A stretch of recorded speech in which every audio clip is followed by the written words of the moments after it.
Model Emily Ratajkowski, one of my favourite dimwits, sparked controversy recently by claiming that getting divorced before 30 is chic. So it seems that a lot of ladies are getting divorced before they turn 30. And as someone who got married at 26, has been separated for a little over a year, 32, I don't think there's anything better. If there is nothing better than being in your 30s, still being hot, maybe having a little bit of your own money, figuring out what you want to do with your life. For all of those people who are stressed or feeling stressed about that, about being divorced, like it's good. Congratulations. It's like, congratulations. God, she's ridiculous. Well, divorce is certainly becoming more common, and marriage itself is becoming a fierce frontier in the raging culture wars. On the one side, there are feminists rejecting a dated concept. On the other, so-called trad wives who think it binds our societies together. Well, trad wives spend their days dutifully cooking and cleaning while their husbands go to work.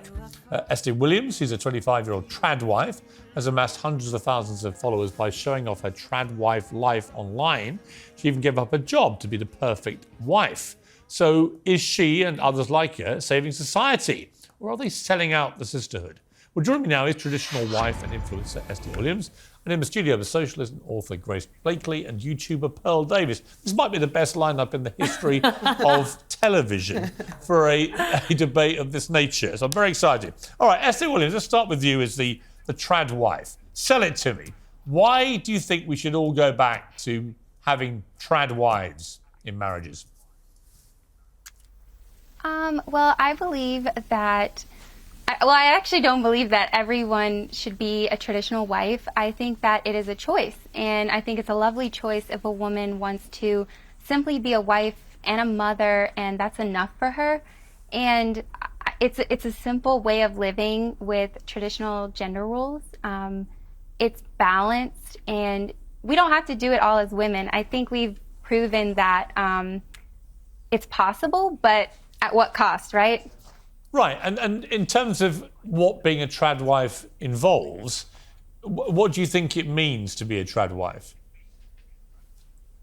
Well, to adhere to traditional gender roles. So what I mean by that is the husband, he is the provider of the home. He goes out, he works, and he knows how to protect his family if need be. And the wife, she's the homemaker. She does the cooking, she does the cleaning, and she takes care of the home and children if there are any, and herself, of course.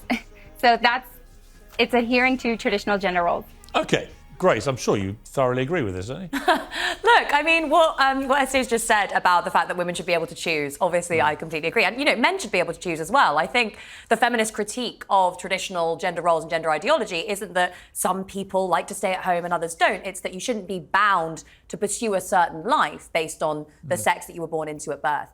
The one issue I do have is, I know actually a friend of mine whose sister got involved in the trad wife movement in the US, basically. She was quite young. She got married to someone who was like, this is what we're doing. You're going to be a trad wife.